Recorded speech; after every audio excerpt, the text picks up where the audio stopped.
La Constitución protege a los ciudadanos cuando por un error administrativo del Estado se ven afectados sus derechos o sus bienes. La ley prevé una indemnización por los daños causados por la actividad administrativa irregular.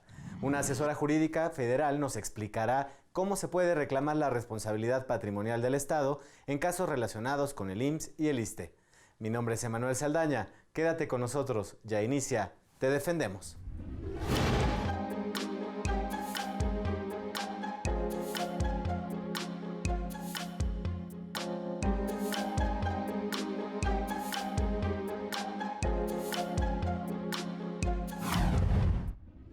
Hola, ¿qué tal? Hoy nos acompaña la licenciada Adriana Olvera Suárez, asesora jurídica federal. Bienvenida.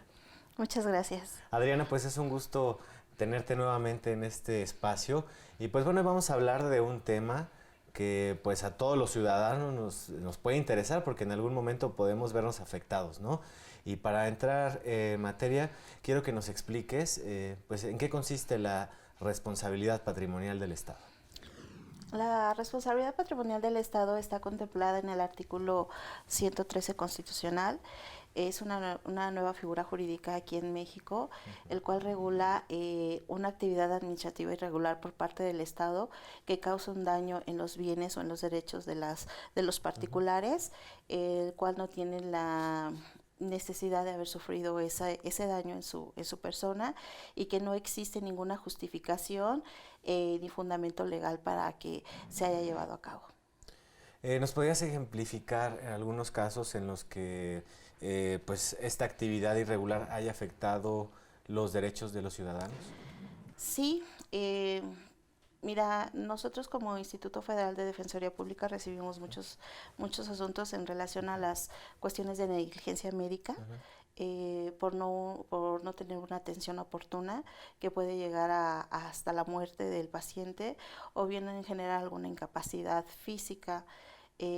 También tenemos por cuestiones de omisión de parte de la autoridad administrativa de no realizar sus obligaciones podríamos ejemplificar cuestiones de obras y que por algún evento natural sufren daños en su persona. En esta situación podría entrar el que no haya abastecimiento de medicamentos. ¿También esto podría considerarse responsabilidad patrimonial del Estado? Si genera un daño en la persona, sí, por supuesto. Bueno, ¿cuál es el procedimiento? Si se ve afectado una persona, ya sea en sus bienes o en su persona, en sus derechos, si se ve afectada por la actividad del Estado, ¿cuál es el procedimiento que debe seguir para exigir que se repare el daño, ¿no? ¿Qué es lo que tiene que hacer? Bien, el procedimiento se inicia con una reclamación que debe de presentarse en la dependencia presunta responsable para el efecto de solicitar el pago de daños.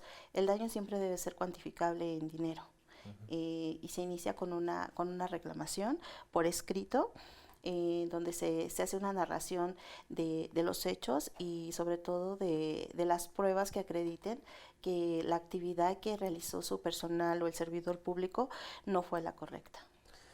Bueno, nos hablas de que se cuantifica en dinero, pero bueno, hablando de salud, hablando de la persona, si hay un daño irreversible o hasta la muerte, pues ¿cómo se hace este cálculo, no?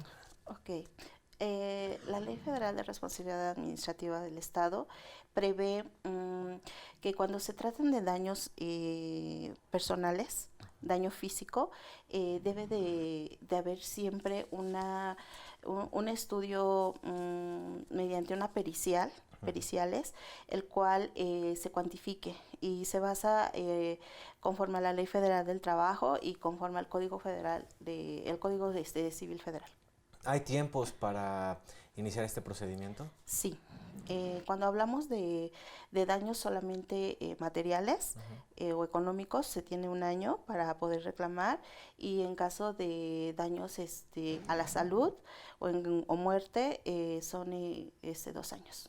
¿A quién le corresponde hacer estas investigaciones para que si hay efectivamente una actividad irregular que afectó a una persona, ¿quién se encarga de llevar todo este proceso? Bueno, por parte de la dependencia, ellos tienen su su aparato jurídico, su departamento jurídico, y ellos son los que se encargan de ventilar el procedimiento.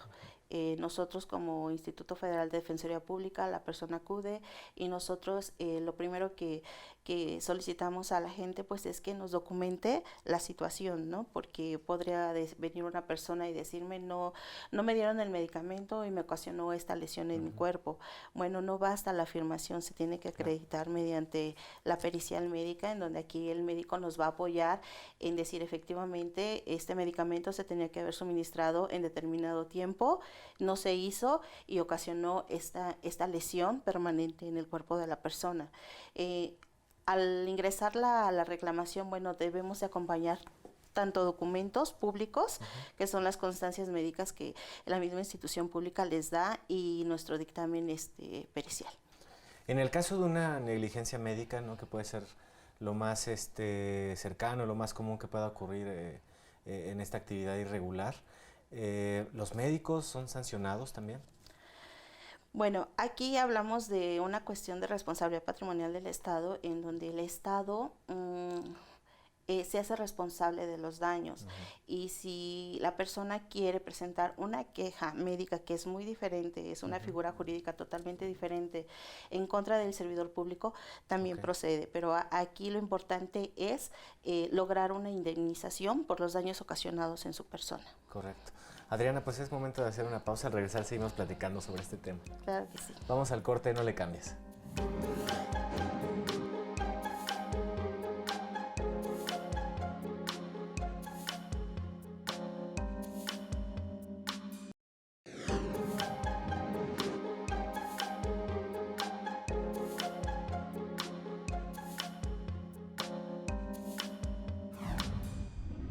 Ya estamos de regreso, estamos platicando con la licenciada Adriana Olvera Suárez, asesora jurídica federal.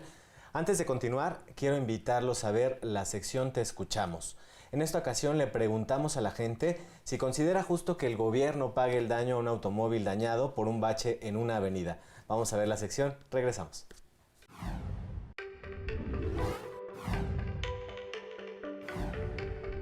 Claro, debe de garantizar la seguridad de cada ciudadano, de cada automovilista, lo mismo.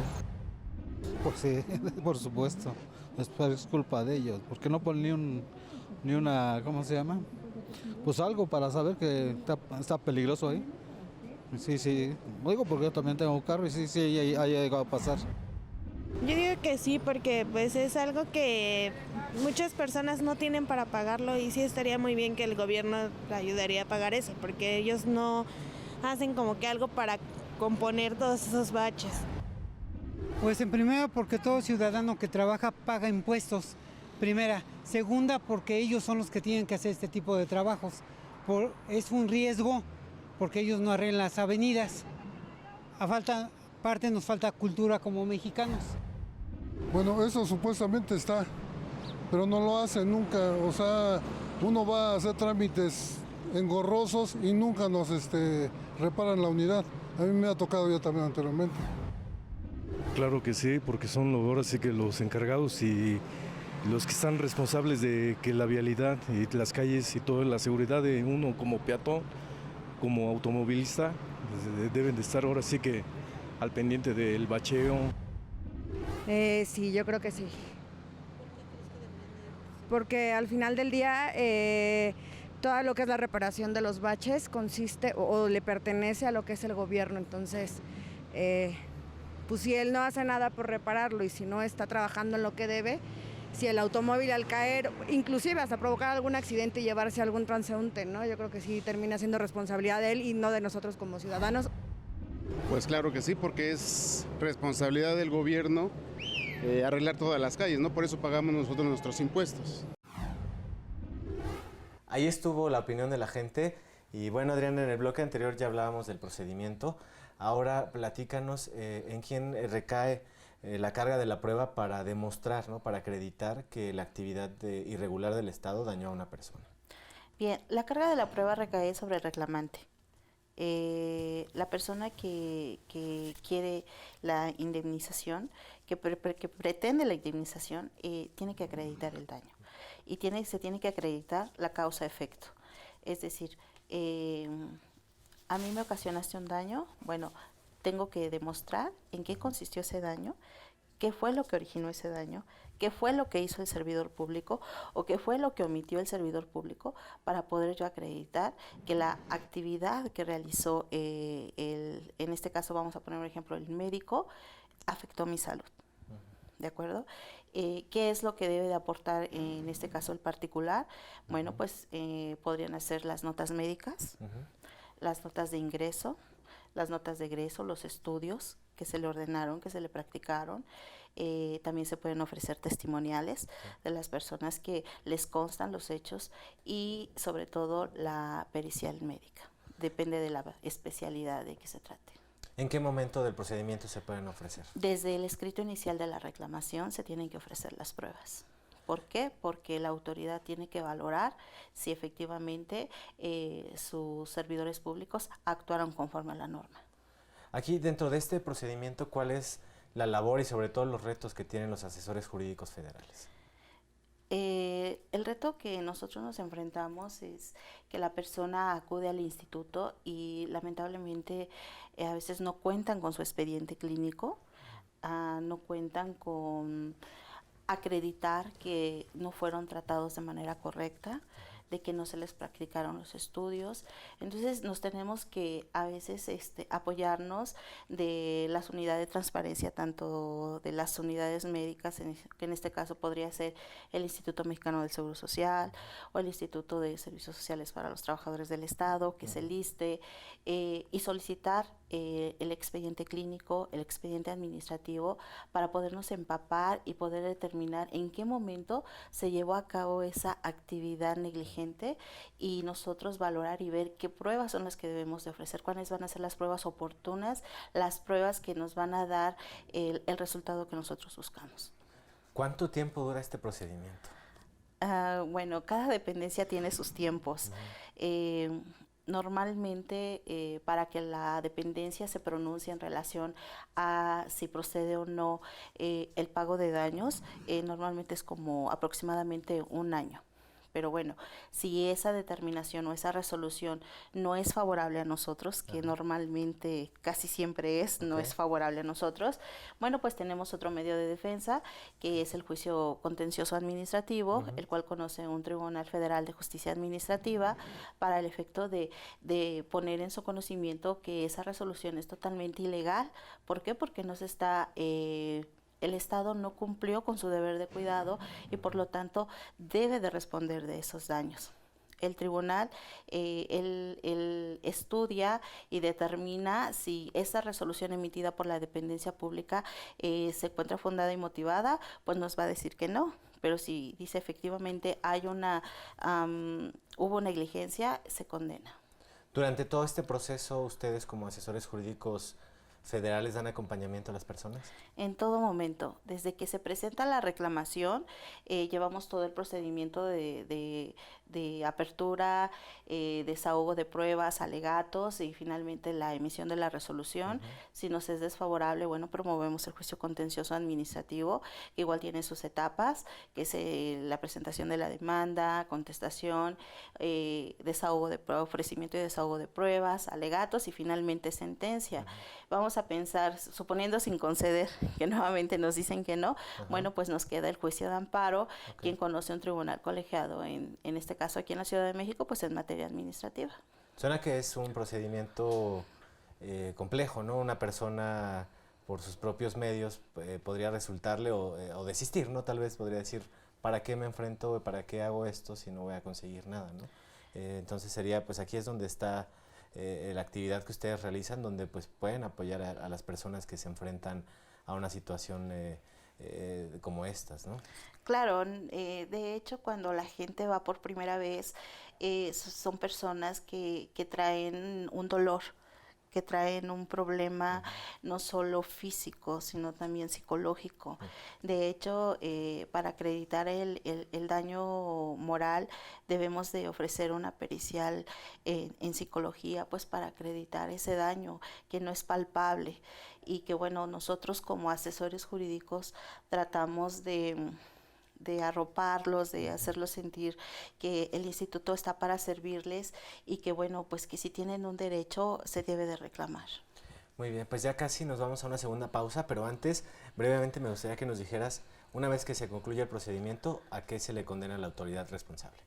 Bien, a la autoridad se le condena por el pago, por el daño, los daños físicos o daños personales, se le condena al pago en dinero. ¿Cómo se hace la cuantificación? Bueno, se basa en la Ley Federal del Trabajo y en el Código Civil Federal. Ahí hay lineamientos para que la autoridad pueda calcular el daño.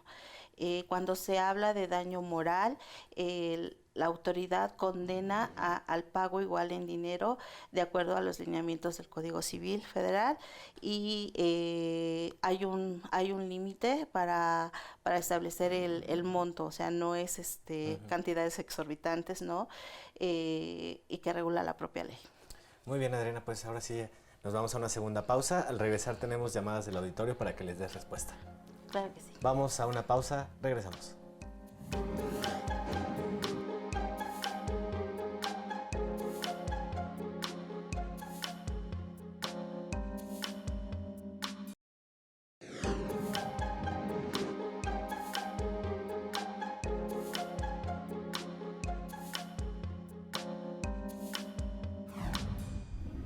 Ya estamos de regreso y ya tenemos algunas llamadas del auditorio en la sección Te Respondemos. Vamos con la primera llamada.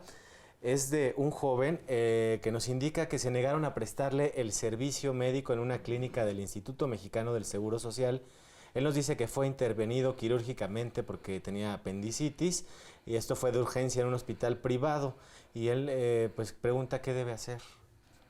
Bien, él debe de reunir todas sus notas médicas, sobre todo la nota de ingreso que tuvo al centro de salud, Claro. ¿de acuerdo? Esa nota es muy importante. ¿Por qué? Porque con ello vamos a acreditar que acudió al servicio o a solicitar el servicio público y que él mismo le fue negado y que tuvo que trasladarse a un hospital privado para salvaguardar su integridad, en este caso su salud y su vida, y que el instituto, bueno, la institución de salud se negó y que él tuvo un gasto que erogó que no tenía necesidad de hacerlo. Entonces es importante que acuda con nosotros para el efecto de que iniciemos el procedimiento, lleve todo su expediente clínico, todo lo que le hicieron en la clínica particular, sus facturas sobre todo, para que podamos solicitar la reclamación. Muy bien, ahí está la respuesta. Vamos con la siguiente llamada. Es de una mujer que nos dice que fue intervenida quirúrgicamente y nos dice que le fue perforado su intestino grueso en esta intervención y que actualmente está convaleciente y no sabe si va a tener secuelas. Y ella pues pregunta qué debe hacer. Bueno, entiendo que ella ahorita sigue teniendo la atención médica. Es importante que se ponga en manos de los médicos. Tanto el Instituto Mexicano del Seguro Social como el ISSSTE son instituciones buenas, o sea, tienen alta especialidad y seguramente van a velar por su salud. En caso de que esa perforación le ocasione una incapacidad permanente, que no se haya reparado el daño, que ahorita es lo que están haciendo los médicos seguramente, pues la invito a que acudan al instituto para el efecto de iniciar el procedimiento. Pero ahorita yo les sugiero que se ponga en manos de todo el cuerpo médico, pues para reparar ese error, ¿no? Muy bien. Vamos con la siguiente llamada. Es de una señora que nos dice que su esposo se encuentra internado en una clínica del ISSSTE desde hace más de 10 días sin que lo hayan intervenido quirúrgicamente. Nos dice que él tiene temor a que su enfermedad avance porque no lo atienden. ¿Qué debe hacer? Bueno, aquí es importante, a veces los hospitales están con demasiado trabajo, sí, saturados, y que bueno, a veces no pueden atender a la gente al mismo tiempo, ¿no? Pero si estamos hablando de una cuestión grave, le invito, bueno, igual que acuda al instituto para que nosotros valoremos si es ahorita no hay ningún daño como tal y tampoco vamos a esperarnos al daño, pero bueno, si es una cuestión grave, no sé, que necesite algún procedimiento que se le debe aplicar de manera pronta, pues podemos promover a lo mejor algún otro medio de defensa como es el juicio de amparo. Muy bien. Ahí está la respuesta. Vamos con una llamada más. Es de una persona que nos dice que fue recluido en una cárcel de los Estados Unidos de Norteamérica y cumplió una sentencia de 6 años de prisión y tuvo que ser deportado. Nos comenta que fue retenido e internado en una clínica para aplicarle un programa de rehabilitación por más de 8 años de manera ilegal. Él nos dice que solicitó apoyo a la Secretaría de Relaciones Exteriores sin obtener una respuesta. Y él nos dice también que acaba de ser deportado y pues quiere saber qué debe hacer por estos años que estuvo recluido y no tuvo ni siquiera asistencia consular.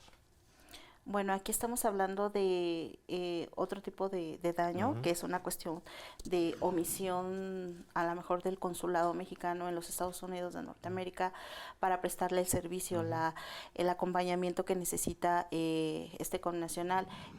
Bueno, pues él debe de acudir con nosotros para el efecto de que lleve toda la documentación en relación a su sentencia, en relación cuando lo dieron de tuvo que haber sido liberado, en qué clínica, debe de seguramente tener documentos con los cuales acredite que solicitó el apoyo del consulado, pues para que nosotros podamos trabajar el medio de defensa y pues acreditar que hubo una grave omisión ahí en ese asunto. Muy bien, Adriana, pues ya casi se nos termina el tiempo. Antes de irnos, ¿en dónde se puede comunicar la gente para solicitar los servicios de asesoría jurídica? Claro, el instituto cuenta con un servicio de Defensatel, el número es 01800 22 42 42 6 y bueno, ahí estamos para servirles en toda la República Mexicana. Muy bien, pues ahora sí, Adriana Olvera Suárez, asesora jurídica federal, muchas gracias por esta conversación. Para servirles. Ya nos vamos, agradecemos a nuestro equipo de producción que hace posible este programa, a ti por sintonizarnos, te esperamos la próxima, quédate en la señal de Justicia TV.